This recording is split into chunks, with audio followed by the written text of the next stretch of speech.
No sertão de Pernambuco, tem coisas que o homem não faz, nem com o inimigo de sangue, nem com quem lhe deve a vida. Arrancar a voz de quem reza pelos outros. Isso é uma delas. Porque o rezador não fala por si, fala por quem não tem mais palavras. Fala pelos que estão morrendo, pelos que já não conseguem mais nem pedir socorro. Tirar essa voz é uma maldade que a caatinga não esquece. E o sertão, quando não esquece, cobra. Numa quinta-feira de manhã, num terreiro de fazenda a 40 quilômetros de Flores, um velho de cabelo branco foi trazido na força do braço de 2 homens, com o terço ainda enrolado nos dedos. O que aconteceu ali, na frente de todos os trabalhadores convocados a assistir, foi uma coisa que nenhum deles conseguiu contar sem baixar os olhos primeiro. A faca foi de couro. O sangue foi muito. E a voz que tinha benzido centenas de crianças com febre, consolado parturientes com medo, acompanhado velhos até a última hora. Essa voz virou para sempre um sussurro que ninguém mais entendia. Agora, antes de eu te contar o nome desse velho e tudo que ele representava para aquela gente, deixa eu te dizer o que esse causo tem que a maioria não sabe. Tem um menino nessa história, filho de meeiro, 7 anos, que estava escondido atrás de uma cerca de pau a pique quando tudo aconteceu. Esse menino viu cada detalhe. E o que ele fez com o que viu? Isso você só vai entender quando a gente chegar no meio desse causo. Tem também um homem que não estava em Lagoa Funda naquele dia. Estava a mais de 30 léguas dali, acampado nas beiradas do Pajeú com o bando dele, sem saber ainda o nome do coronel, sem saber ainda o nome do velho rezador. Em 3 dias, esse homem ia saber de tudo. E em 4, ele já estaria a caminho, com um rifle no ombro, e uma decisão tomada que nenhum dos jagunços do coronel Eustáquio Vasconcelos Drummond ia poder desfazer. E tem um segredo entre esse homem e esse coronel. Um fio do passado, fino como linha de coser, que ligava os dois muito antes daquela fazenda, muito antes daquele terreiro de sangue. Quando você soube disso, esse caos inteiro vai mudar de cor. Meu nome é Virgulino Ferreira da Silva. Não é. Mas foi o nome dele que correu o sertão quando a conta chegou. Se você é do Nordeste, me diz aí, de qual cidade você tá vendo esse causo? Senta, pega um fôlego, e deixa eu te contar tudo desde o começo. Lagoa Funda não era grande o suficiente para aparecer em mapa nenhum. Era daquelas vilas do sertão de Pernambuco que existem porque as pessoas precisam de algum lugar para se juntar. Uma igrejinha de adobe com a cal descascando, um mercadinho com 3 prateleiras, um bebedouro de pedra onde os animais paravam antes de continuar a viagem. 40 e poucas famílias, uns meeiros, uns vaqueiros, uns artesãos de alpercata e couro, gente que acorda com o canto do galo e vai dormir quando a lamparina acaba o querosene. Era 1928 quando essa história começou a se armar. A seca daquele ano tinha vindo de mansinho, como costuma fazer. Primeiro o inverno fraco, depois os açudes baixando, depois o gado começando a mostrar as costelas. As roças de milho que tinham brotado em março, murcharam antes de espigar. Tinha família que estava se alimentando de xique-xique cozido e rapadura cortada fino, para durar mais. O sertão, quando aperta, aperta por igual. Mas quem tem terra sofre diferente de quem não tem. Seu Zeferino não tinha terra. Não precisava. O que ele tinha era o ofício. 63 anos, cabelo mais branco que algodão no pé, olhos fundos que pareciam ter visto coisa demais e aprendido a não se assustar com nada.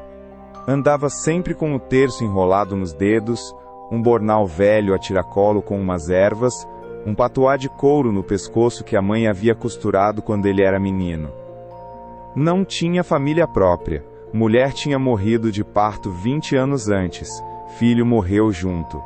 Desde então, seu Zeferino tinha adotado toda a região como família.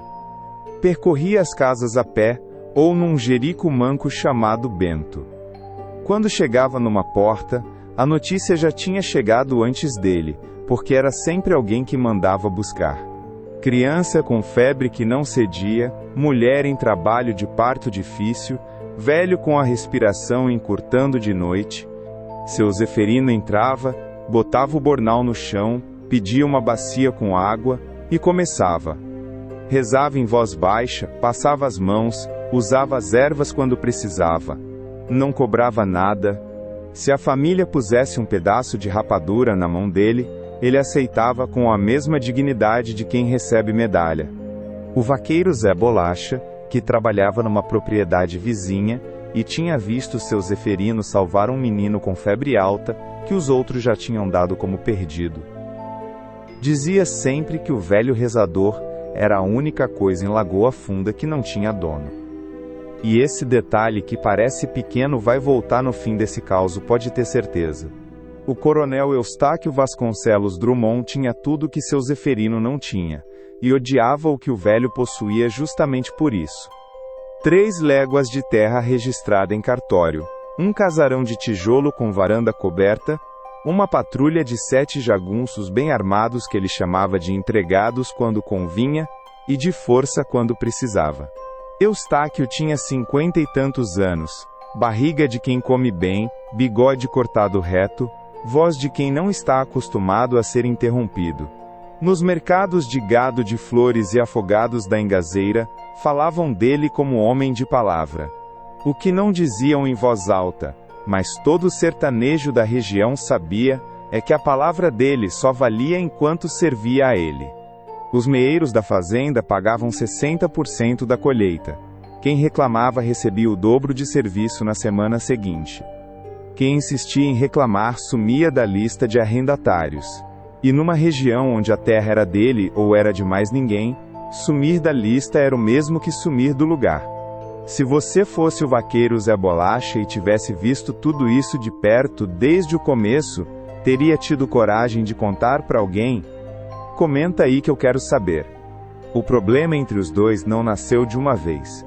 Foi crescendo como um buzeiro na beira de cerca, devagar, firme, até que as raízes chegam onde ninguém esperava. Nos primeiros anos, o coronel Eustáquio mal prestava atenção no rezador. Velho de ofício era coisa comum no sertão de Pernambuco. Cada vila tinha o seu. Enquanto seu Zeferino ficasse nos limites do que lhe cabia, benzendo criança, consolando moribundo, Eustáquio deixava passar. Mas o coronel era homem que lia o mundo em termos de poder. E com o tempo foi percebendo uma coisa que o incomodava mais do que deveria. Quando seu Zeferino chegava numa casa, as pessoas paravam. Paravam de trabalhar, paravam de reclamar, paravam de ter medo por um instante. Olhavam para o velho com aquela expressão que Eustáquio só via dirigida a ele quando havia um rifle por perto. Era respeito verdadeiro. Do tipo que não se compra e não se ameaça. E o coronel sabia, com a certeza seca de quem governa pelo medo, que povo que aprende a respeitar de verdade um homem, aprende também a não respeitar os outros por obrigação. Foi aí que a tolerância começou a azedar. Primeiro veio o recado indireto. Mandou dizer por um dos jagunços que rezador que andasse pelas propriedades do coronel sem avisar primeiro, estava entrando em terra alheia sem licença. Seu Zeferino ouviu o recado, agradeceu sem sorrir, e continuou indo onde era chamado. Não por desafio, por ofício. Se uma criança estava com febre na beira do campo de Eustáquio, o velho atravessava o campo. Depois veio a pressão nos meeiros. O coronel começou a perguntar, nas visitas de cobrança, quem havia chamado o rezador nas últimas semanas. Não proibia diretamente, mas a pergunta já era punição suficiente. Quem respondia com o nome, sentia o peso na semana seguinte, na conta da renda, no olhar do feitor. A dona Mercês, parteira da região que trabalhava muitas vezes ao lado de seu Zeferino nos partos mais difíceis, foi a primeira a dizer em voz alta o que todos pensavam baixinho. O coronel não tinha raiva do rezador, por nada que ele tivesse feito. Tinha raiva do que ele representava. Um homem que não devia nada a ninguém, que não podia ser comprado nem intimidado, que entrava em qualquer casa do sertão, com mais bem-vindo do que qualquer jagunço fardado. E então veio o meeiro Inácio. Inácio Belmiro dos Santos era um homem miúdo, 40 e poucos anos, 3 filhos pequenos, que arrendava um pedaço de terra do coronel havia mais de 8 anos sem falta no pagamento. Naquele ano de seca de 1928, o milho não rendeu metade do esperado. Inácio foi, chapéu na mão, pedir que a cota do coronel fosse reduzida por aquela safra. Não era pedido de graça, era pedido de sobrevivência. Eustáquio mandou ele embora com a cota intacta e um aviso: quem não consegue pagar o que deve, não merece a terra que pisa. Naquela mesma semana, foi seu Zeferino quem apareceu na porta de Inácio. Não porque tinha sido chamado, mas porque tinha escutado, como o sertão escuta, que a família estava mal. Benzeu os 3 filhos, benzeu a mulher. Deixou umas ervas de calmaria, que a dona Mercês lhe havia ensinado. Não falou nada de terra nem de coronel. Mas todo mundo em Lagoa Funda ficou sabendo que o rezador tinha ido lá. E Eustáquio também ficou sabendo. Foi aí que o coronel Eustáquio tomou uma decisão que no entender dele era de autoridade. No entender do sertão, era de loucura. Mandou chamar o feitor Delmiro, homem de ombros largos e fala curta, que cumpria a ordem sem fazer pergunta, e disse que queria saber de cada benzimento que seu Zeferino fizesse em qualquer propriedade ligada ao seu nome. Cada visita, cada casa, cada família, queria saber antes mesmo que o velho saísse da porta. Delmiro não perguntou por quê. Nunca perguntava. A rede de olhos do coronel se espalhou pela vila de Lagoa Funda como garça em açude baixo. Visível demais, incômoda demais. As pessoas começaram a hesitar antes de mandar buscar o rezador. Algumas esperavam a criança melhorar sozinha, outras mandavam bilhete de madrugada, quando os olheiros dormiam. Seu Zeferino continuava indo, mas agora havia um peso diferente no ar quando ele cruzava a porteira de alguém. Um peso que não era dele, mas que ele carregava junto a si mesmo. O menino Toinho, filho de meeiro, 7 anos e olhos grandes como tacho de cobre, foi quem mais andou por perto do velho naquelas semanas. Criança de pouca fala e muita atenção, que aparecia no rastro de seu Zeferino como se o velho fosse sombra num sertão sem árvore. Aprendia vendo. Decorava os gestos, as rezas murmuradas, a forma como o rezador passava a mão na testa de quem estava sofrendo, devagar, com uma firmeza que parecia dizer que aquilo ia passar. O pai de Toinho era Inácio, o meeiro da seca. O menino sabia, com a sabedoria torta de quem cresce ouvindo o que os adultos pensam que criança não entende, que o coronel e o rezador estavam num caminho de colisão. Só não sabia quando. Naquele começo de setembro de 1928, a tensão em Lagoa Funda tinha o cheiro da caatinga ressequida. Aquele cheiro de terra que não viu chuva faz tempo, de folha seca que esfarela quando você pisa. O ar era quente mesmo de manhã cedo. As cigarras cantavam sem parar, como se quisessem avisar de alguma coisa que só elas sabiam. Foi numa tarde de quarta-feira que Eustáquio convocou uma reunião de meeiros no terreiro da fazenda. Cobrança de renda, disse o recado. Mas junto com os meeiros apareceu também um nome que o coronel não havia chamado. Seu Zeferino tinha sido convidado pela mulher do meeiro Geraldo para benzer o filho mais novo, que estava com o olho grande. E o benzimento caiu no mesmo dia, na mesma hora, e o velho atravessou o terreiro da fazenda com o bornal no ombro, sem pedir licença a ninguém, como sempre fazia, porque o ofício não parava por reunião de coronel. Eustáquio viu o velho passar. Parou no meio da frase. Ficou olhando até seu Zeferino entrar na casinha do meeiro Geraldo, ao fundo do terreiro, com a mesma calma de quem entra na própria casa. Esse velho, disse o coronel em voz baixa que foi mais assustadora do que se tivesse gritado. Esse velho acha que essa terra é dele. Delmiro ficou quieto ao lado. Os meeiros abaixaram os olhos. Ninguém respondeu. Mas o feitor Tobias, que estava encostado na cerca de arame do lado de fora, reparou numa coisa que não contou naquela hora. Contou só depois, quando a história já tinha terminado, e não havia mais perigo em lembrar. Reparou que atrás de uma cerca de pau a pique, quase invisível na sombra da tarde, estava o menino Toinho. Olhos abertos. Vendo tudo, esse menino e o que ele carregou nos olhos dali para frente. Isso vai mudar o rumo dessa história de um jeito que você ainda não imagina. Seu avô, ou bisavô, já contou um caso parecido, de alguém que se meteu no meio de uma briga maior do que ele e pagou por isso. Conta aqui embaixo. Eu leio tudo. A quinta-feira amanheceu com o céu branco daquele branco de sertão sem nuvem, que não é claridade, é aviso. O sol já queimava antes das 7 da manhã, e as cigarras tinham começado cedo demais, como se soubessem que o dia ia ser longo. Seu Zeferino estava na soleira da própria porta, o terço nos dedos como sempre, quando os 2 homens do feitor Delmiro apareceram na virada da estrada de barro. Não vieram correndo. Vieram devagar, que é pior, porque quem corre ainda tem dúvida do que vai fazer. O coroné quer o senhor na fazenda, disse o primeiro, sem tirar o chapéu. Seu Zeferino não perguntou por quê. Enrolou o terço no pulso, pegou o bornal por hábito, e foi. O Jérico Bento ficou amarrado no mourão. Não houve despedida, porque não parecia ser aquele tipo de saída. O terreiro da fazenda estava cheio quando chegaram. Eustáquio havia mandado parar o serviço do campo e reunir os trabalhadores. Vaqueiros, meeiros, mulheres que trabalhavam na casa grande, o ferreiro velho chamado Crispim, o próprio feitor Tobias, encostado na cerca com a cara fechada.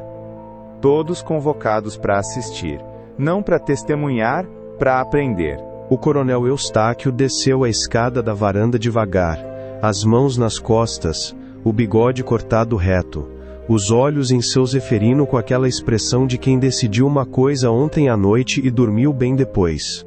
Falou alto, voz clara, sem pressa. Disse que rezador que benze devedor, é agitador. Que bênção dada em nome de quem deve terra, é conspiração contra o dono da terra. Que naquelas 3 léguas, quem falava era ele, Eustáquio Vasconcelos Drummond, e que isso não era lei de coronel, era lei de Deus, porque Deus havia posto cada um no lugar que merecia. Seu Zeferino ouviu tudo de pé, o terço no pulso, sem baixar os olhos nem levantar a voz. Quando o coronel terminou, o velho disse apenas: Eu benzo quem me chama, coroné. Sempre fiz assim, e não vou parar. Vai parar sim, disse Eustáquio, e fez um sinal com a cabeça para o feitor Delmiro. O que aconteceu nos 2 minutos seguintes ficou cravado na memória de cada pessoa presente como ferro quente em couro. 2 homens seguraram seu Zeferino pelos braços. O coronel tirou do cinto uma faca de couro, lâmina curta, cabo de osso, a mesma que usava para cortar carne na mesa do almoço. Forçou a boca do velho. O sangue foi imediato. O som que seu Zeferino fez não era grito, era uma coisa mais funda que grito. Esse som parou o ar do terreiro inteiro. Não cortou tudo. Cortou o suficiente. O suficiente para que a voz que havia benzido crianças com febre, consolado parturientes, acompanhado velhos até a última hora, essa voz virasse para sempre um farfalho úmido que ninguém mais ia entender direito. Mandaram largar o velho no meio da estrada de terra, com um recado dito em voz alta para todos ouvirem, que fosse rezar assim, se quisesse. Foi o menino Toinho que viu tudo atrás da cerca de pau a pique. E o que esse menino fez com o que viu, isso você só vai entender quando a gente chegar na fazenda, mais tarde. Os trabalhadores voltaram para o campo em silêncio. Nenhum olhou para o outro.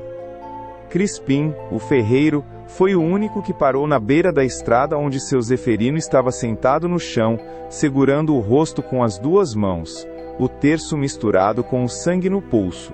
Crispim não disse nada. Só ficou ali de pé até o velho conseguir se levantar. Agora o que ninguém em Lagoa Funda sabia, e que vai mudar o peso de tudo que você já ouviu até aqui, é que o coronel Eustáquio Vasconcelos Drummond e seu Zeferino não eram estranhos por acaso. 22 anos antes, numa vila a 3 dias de viagem dali, o próprio Eustáquio havia chamado o rezador para benzer a mulher grávida, quando nenhum médico chegava a tempo. Zeferino foi. Ficou 2 dias. A mulher não sobreviveu, mas o menino sim. Esse menino era o filho mais velho do coronel, Arnaldo, que naquele terreiro de sangue, estava parado entre os jagunços com a cabeça baixa. O coronel havia mandado mutilar o único homem que havia ficado do lado da família dele quando a morte chegou, e nem lembrava mais disso, ou fingia que não lembrava. Mas Arnaldo lembrava, e esse detalhe vai voltar no momento em que você menos espera. Quem já ouviu história de coronel que foi longe demais e pagou caro por isso, conta aqui nos comentários. Quero saber se esse tipo de caos ainda corre na sua região. A notícia levou um dia para sair de Lagoa Funda. Viajou de boca em boca pelo sertão de Pernambuco com aquela velocidade que só as histórias ruins têm. Mais rápida que tropa a cavalo, mais rápida que carta. No segundo dia já tinha chegado em Flores. No terceiro, por caminho que ninguém planejou, chegou às beiradas do rio Pajeú. Lá num acampamento escondido entre Pedra e Jurema, um homem estava sentado no chão com um rifle atravessado no colo. Quando terminou de ouvir, ficou quieto por tanto tempo que os homens ao redor dele trocaram o olhar sem fazer barulho. Então ele abriu a boca. E o que disse nesse momento vai mudar tudo quando você entender quem ele era para esse coronel muito antes de ser Lampião. Virgulino Ferreira da Silva tinha 30 e poucos anos naquele setembro, mas os olhos carregavam um cansaço que envelhece mais do que ano. Estava acampado entre Jurema e Pedra, num ponto do sertão de Pernambuco que só os homens do bando conheciam, quando o primo do cangaceiro Quincas chegou com o causo de Lagoa Funda ainda quente na boca. O homem contou tudo sem enfeitar. A convocação dos trabalhadores, o terreiro cheio, a faca de couro, o sangue, o recado mandado com o velho caído na estrada. Lampião ouviu sentado sem mexer. O rifle atravessado no colo. Os olhos naquele ponto fixo do chão que os homens do bando já reconheciam, como sinal de que algo estava sendo decidido por dentro, em silêncio, sem apelação. Quando o homem terminou, ninguém falou. O cangaceiro Quincas tirou o chapéu de couro e ficou rodando a aba com os dedos. O cangaceiro Zé Sereno olhou para o mato. O vento que corria entre as pedras era quente e seco, e cheirava a caatinga queimada. Foi Lampião quem quebrou o silêncio. Não com grito, não com palavrão, mas com aquela voz baixa que os homens dele respeitavam mais do que tiro. Rezador é coisa sagrada, disse ele. Quem bota a faca na boca de rezador, tá botando a faca na boca de Deus. E então veio a parte que o homem que trouxe o causo não esperava. Lampião perguntou o nome do coronel. Ouviu. Ficou olhando para o chão de novo. Depois perguntou uma coisa que pareceu estranha naquele momento, mas que você só vai entender de verdade quando a gente chegar no terreiro da fazenda, mais pra frente. Perguntou se o coronel tinha filho varão. O homem respondeu que sim. Que tinha um, Arnaldo, que andava sempre por perto do pai, mas com cara de quem preferia estar em outro lugar. Lampião assentiu devagar. Não explicou por que havia perguntado. Nunca explicava. Amanhã a gente acerta o rumo, disse apenas, e fechou o assunto como quem fecha a porteira. Naquela noite o bando preparou o que precisava ser preparado. Pólvora conferida, bacamartes limpos, borrachas de água cheias. Os homens trabalhavam em silêncio de acampamento, esse silêncio de quem sabe que amanhã vai ser diferente e não precisa comentar. A fogueira era baixa, quase brasa, porque fogo alto chama olho de longe. Maria Bonita, que estava no acampamento naquele período, disse mais tarde que Lampião não dormiu. Ficou sentado até o galo cantar com o terço. Sim, Lampião tinha o seu, passando entre os dedos calosos. Seu avô ou bisavô já contou o causo de homem que não dormiu na véspera de acerto de conta. Conta aqui embaixo que eu leio tudo. De madrugada, antes de o céu clarear, o bando levantou o acampamento.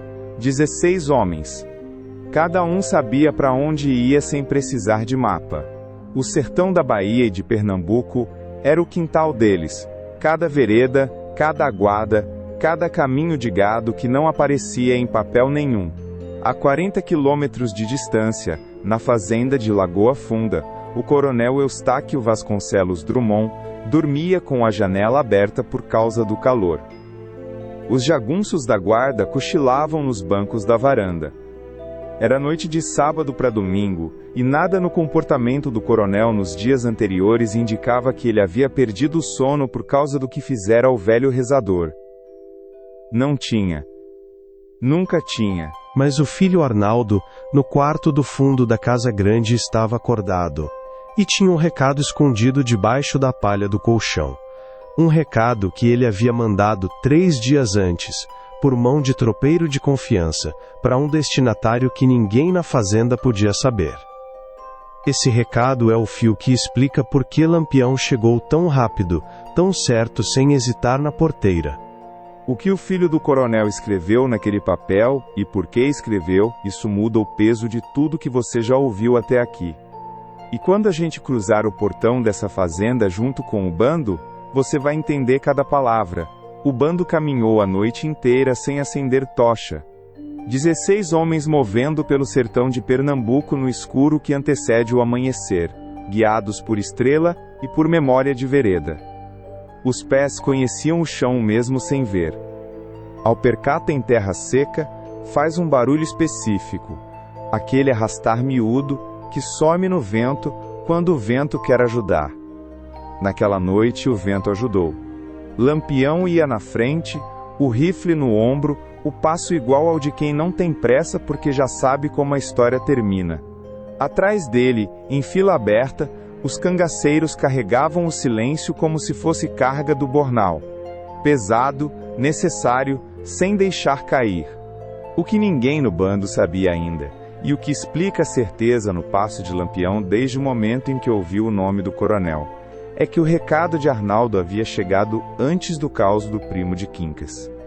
2 dias antes, um papel dobrado 4 vezes, escrito com letra miúda de quem aprendeu a escrever na escola do padre mas praticou pouco, entregue por mão de tropeiro numa guarda a meio caminho do Pajeú.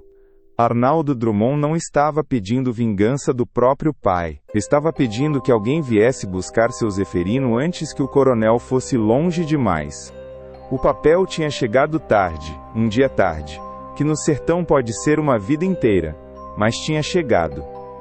E era por isso que Lampião havia perguntado se o coronel tinha filho varão, e havia assentido quando o homem confirmou. Já sabia da existência de Arnaldo.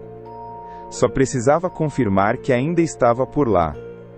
Esse fio, entre o filho do coronel e o capitão do cangaço, fino como linha de coser, velho como uma dívida de 22 anos, era o que transformava aquela cavalgada noturna de vingança em algo que nenhum dos trabalhadores de Lagoa Funda ia conseguir nomear direito quando tentassem contar depois. Era acerto, era dívida, era o sertão cobrando com juros o que o tempo havia deixado sem recibo. Quando o céu começou a clarear na borda leste, o bando parou numa baixada com Jurema dos 2 lados. Lampião chamou o cangaceiro Zé Sereno com um gesto. Você entra pelo fundo. Eu entro pela frente. Os jagunços da guarda não reagem se virem de onde vem a voz. Zé Sereno assentiu. Não perguntou de qual voz estava falando. No sertão da Caatinga, quando o capitão diz a voz, todo homem do bando sabe qual é.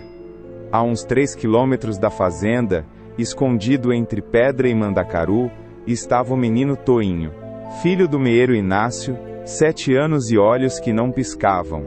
Tinha saído de casa de madrugada sem acordar os pais, com um único propósito que havia decidido sozinho, em silêncio de criança que não tem palavras mas tem determinação. Ele ia mostrar o caminho dos fundos, aquele caminho que o coronel não cercou porque nunca imaginou que alguém viesse por ele.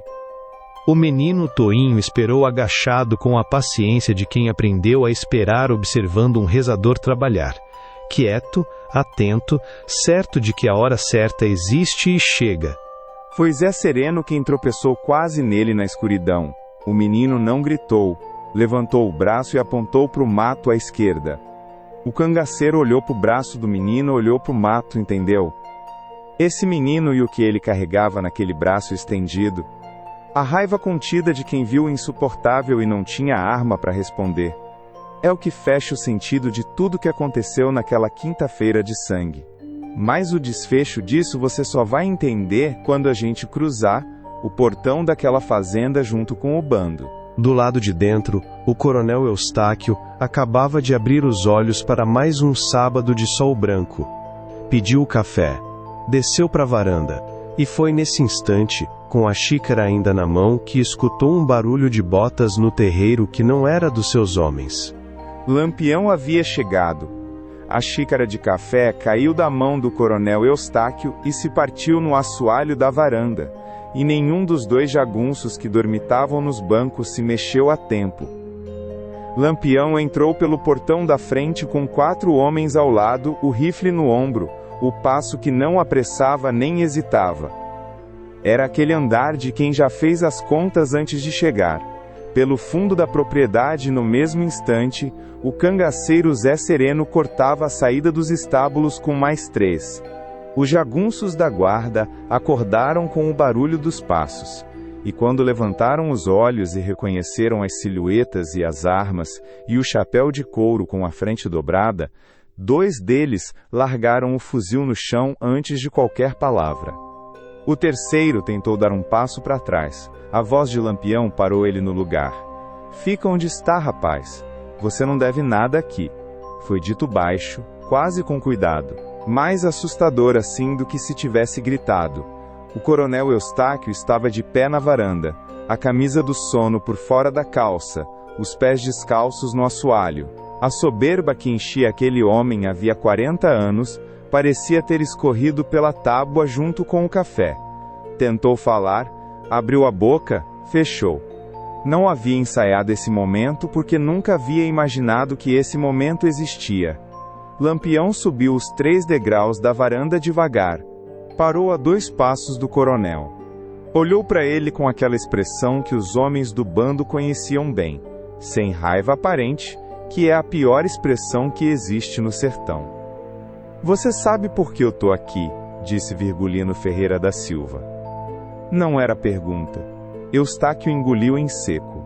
Tentou a voz de coronel, aquela voz de quem manda. "Eu sou homem de bem, eu tenho terra registrada, eu..." "Manda chamar os trabalhadores", disse Lampião, cortando a fala como se cortasse galho seco. "Todos. Agora. O mesmo terreiro de quinta-feira. Quero ver as mesmas caras." Ninguém precisou ir buscar ninguém. Os trabalhadores da fazenda já estavam acordados. Já tinham ouvido os passos. Já tinham reconhecido o que aquele barulho diferente no terreiro significava. Vieram saindo das casas de taipa e dos ranchos aos poucos, crianças no colo, homens com o chapéu na mão, mulheres com o avental da manhã ainda amarrado na cintura. O ferreiro Crispim foi um dos primeiros, velho, ombros curvados, mas de pé. A dona Mercedes, a parteira, veio encostada na cerca de arame. O vaqueiro Zé Bolacha parou na beira do terreiro com os braços cruzados, a expressão de quem esperou por isso sem ter certeza de que ia chegar. E então o coronel Eustáquio percebeu, com aquela lentidão de quem entende tarde, que o terreiro estava se enchendo da mesma forma que havia enchido na quinta-feira. Mas desta vez, o espetáculo era outro. E ele era o único que ainda não tinha entendido o papel que ia representar. Lampião desceu da varanda, parou no centro do terreiro e apontou para o chão à sua frente com um único dedo. "Ajoelha." A palavra foi simples, sem enfeite, sem discurso. Seca como a terra daquele sertão. Eustáquio não se mexeu. Havia uma parte daquele homem que ainda não acreditava que aquilo estava acontecendo. que havia um limite que nem Lampião cruzava, que o nome de coronel ainda valia alguma coisa naquele terreiro. Foi o cangaceiro Quincas que o ajudou a entender que não valia. Antes do final, me conta, Lampião tá fazendo justiça ou passando do ponto? Os 2 joelhos do coronel bateram no barro do terreiro, com um baque, que a dona Mercês, encostada na cerca, disse mais tarde que nunca esqueceu. Não era o baque em si, era o silêncio que veio depois, um silêncio de 40 e poucas famílias, segurando a respiração ao mesmo tempo. Lampião olhou para o terreiro cheio, olhou para o coronel de joelhos e depois olhou para um ponto específico na borda da cerca de pau a pique, onde 2 olhos grandes como tacho de cobre estavam olhando de volta. O menino Toinho, que tinha chegado antes do bando, tinha mostrado o caminho dos fundos e agora estava ali com o pai Inácio ao lado, a mão do pai em seu ombro, os 2 de pé no mesmo chão onde a quinta-feira anterior havia pesado mais do que deveria pesar sobre gente tão miúda. Lampião assentiu para o menino, um gesto pequeno, quase invisível. Depois voltou os olhos para o coronel e disse: reza. Eustáquio Vasconcelos Drummond abriu a boca e não saiu nada. Não era resistência. Era que o homem, em 50 e tantos anos de vida, nunca havia rezado de verdade. Havia frequentado missa como quem frequenta mercado, de pé no fundo, com cara de quem está esperando acabar. As palavras das orações estavam em algum lugar na memória, enterradas debaixo de décadas de não precisar delas. Eu tô esperando, disse Lampião. O terreiro estava quieto como poço fundo. As cigarras tinham parado. O sol batia em cima do barro seco e faiscava. Eustáquio começou. A voz saiu fina e irregular, a voz de quem não reconhece o próprio som quando está com medo. E o coronel estava com medo, pela primeira vez em 40 anos, de joelhos no mesmo chão que havia mandado outros ajoelhar. As palavras vieram aos tropeços. Pai nosso que estais, pausa, no céu, pausa, santificado seja. E aqui ele travou, porque a memória falhou e não havia jagunço nenhum para completar por ele. Ninguém no terreiro ajudou. A dona Mercês, que conhecia todas as orações de cor e sabia que poderia completar aquela em sonho, ficou quieta encostada na cerca. O ferreiro Crispim olhou para o chão. O vaqueiro Zé Bolacha olhou para o céu. Foi o coronel quem teve que cavar de dentro de si aquelas palavras que nunca havia tratado como necessárias. E cavar foi lento e foi feio, a voz tremendo, os joelhos no barro, o sol em cima sem piedade. Lampião não apressou. Ficou de pé com o rifle no ombro, o rosto fechado, deixando cada palavra tropeçada do coronel preencher o silêncio do terreiro. Deixando que cada trabalhador presente ouvisse, com toda a clareza que o sol daquele sábado permitia, a voz do homem que havia mandado mutilar o rezador rezar sozinho, sem saber direito como se fazia, sem a voz de ninguém acudindo. A dona Mercês disse mais tarde, baixinho para quem quisesse ouvir, que aquilo não era humilhação. Era espelho. O coronel estava vendo, pela primeira vez, o que é precisar de uma voz que você mesmo destruiu. Quando Eustáquio chegou no fim do segundo Pai Nosso, ou perto do fim, porque a voz falhou de novo antes do Amém, Lampião levantou a mão aberta, sinal de parar. O coronel ficou olhando para cima, os olhos vermelhos, os joelhos fundos no barro. A voz do rezador não volta mais, disse Virgulino Ferreira da Silva, devagar, para que cada pessoa no terreiro ouvisse cada sílaba. A sua soberba também não. Depois se virou para o cangaceiro Quincas, e fez um gesto curto com a cabeça em direção ao fundo da propriedade. Quincas entendeu sem precisar de explicação. Era para soltar os jagunços que tinham sido detidos nos estábulos, menos os 2 que haviam participado diretamente do que acontecera na quinta-feira. Esses 2 iam viajar um trecho com o bando, para o sertão afora, longe o suficiente para não fazer falta por um bom tempo. Foi então que Arnaldo Drummond apareceu na porta da casa grande, o filho do coronel. De pé no batente, a camisa abotoada errada na pressa, os olhos indo do pai ajoelhado no barro para o homem de chapéu de couro que havia chegado rápido demais para ser só coincidência. Lampião olhou para Arnaldo. Arnaldo olhou para Lampião. O capitão do cangaço disse apenas: "O tropeiro entregou." Arnaldo fechou os olhos por um instante. Assentiu uma vez. O vaqueiro Zé Bolacha, que estava ali desde o começo e tinha dito uma vez que seu Zeferino era a única coisa em Lagoa Funda que não tinha dono. Esse homem entendeu naquele momento o que toda aquela história havia custado e a quem. E o detalhe que ele havia mencionado semanas atrás, aquele sobre o rezador não ter dono, pesou diferente no peito dele quando ele olhou para o filho do coronel de olhos fechados no batente da casa grande e entendeu que havia gente que sabia o valor daquilo e havia pagado por saber. Arnaldo abriu os olhos e desceu os degraus da varanda. Passou pelo pai ajoelhado no barro sem parar, sem olhar. E esse gesto, tão pequeno, tão definitivo, disse mais do que qualquer fala poderia dizer naquele terreiro. Foi direto a Lampião. Parou a um passo. Tirou do bolso da camisa um papel dobrado 4 vezes, velho de dedos, e estendeu para o capitão sem cerimônia. "O endereço onde seu Zeferino está sendo cuidado", disse Arnaldo. "Ele está na casa da dona Mercedes desde quinta. Não saiu mais." Lampião pegou o papel, abriu, leu, dobrou de volta, guardou no bornal sem comentário. Então olhou para o filho do coronel, com aquela expressão que não era de amizade, mas tampouco era de julgamento, era de reconhecimento. O tipo de olhar que um homem cansado dirige a outro que fez uma escolha difícil no momento certo. 22 anos é tempo demais para carregar dívida do pai, disse Lampião. Arnaldo não respondeu. Mas os ombros desceram um pouco. Aquela descida de quem soltou o peso que já esqueceu como era não ter. O coronel Eustáquio ainda estava de joelhos no barro. Ninguém havia mandado ele levantar. Ninguém havia mandado ele ficar. Ele simplesmente permanecia ali, como se as pernas não tivessem recebido ordem de fazer diferente.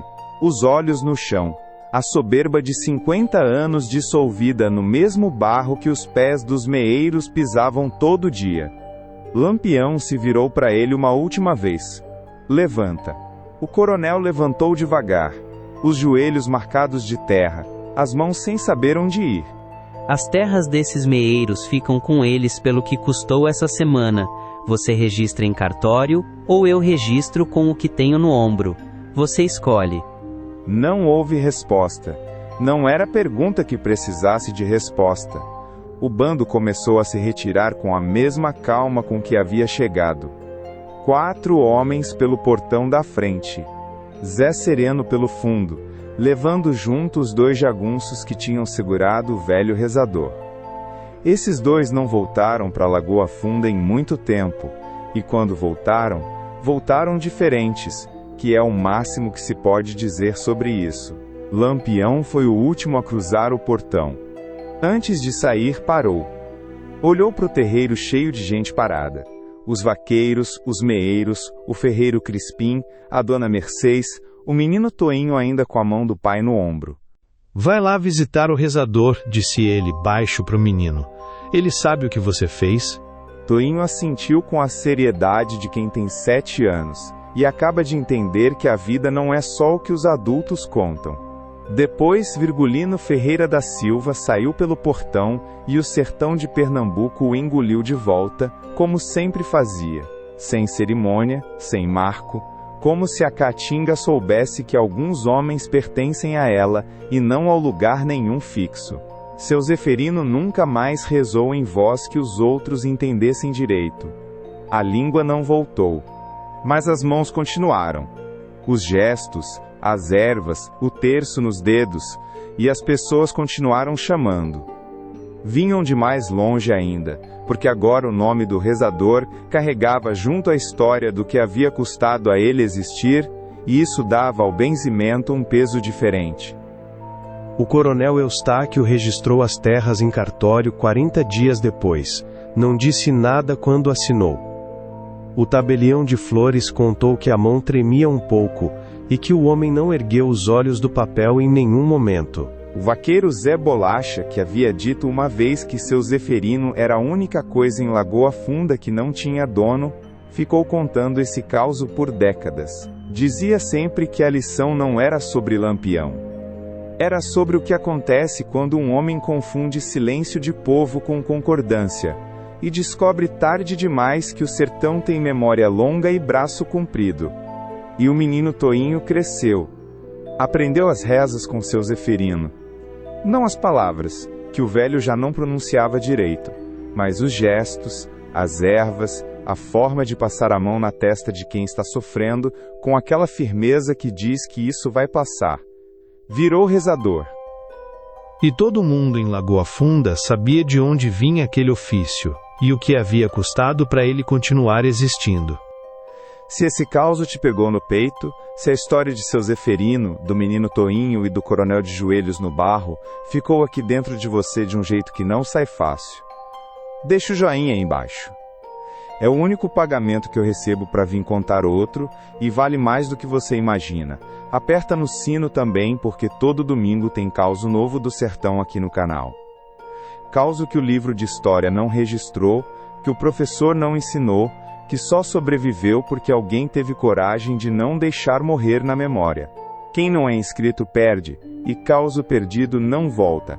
E manda esse vídeo pro seu pai, pro seu avô, pro seu tio que cresceu ouvindo história de cangaço. Esse causo foi feito pra voz deles também. Agora me conta aqui embaixo, você já ouviu falar do coronel Eustáquio, ou de um caso parecido com o de seu Zeferino na sua cidade ou na sua família? Me conta com detalhes. Eu leio tudo, e causo bom que aparece nos comentários vira roteiro. Semana que vem tem outro causo, desses que o diabo escutou e tomou nota. O sertão não esquece. E enquanto tiver gente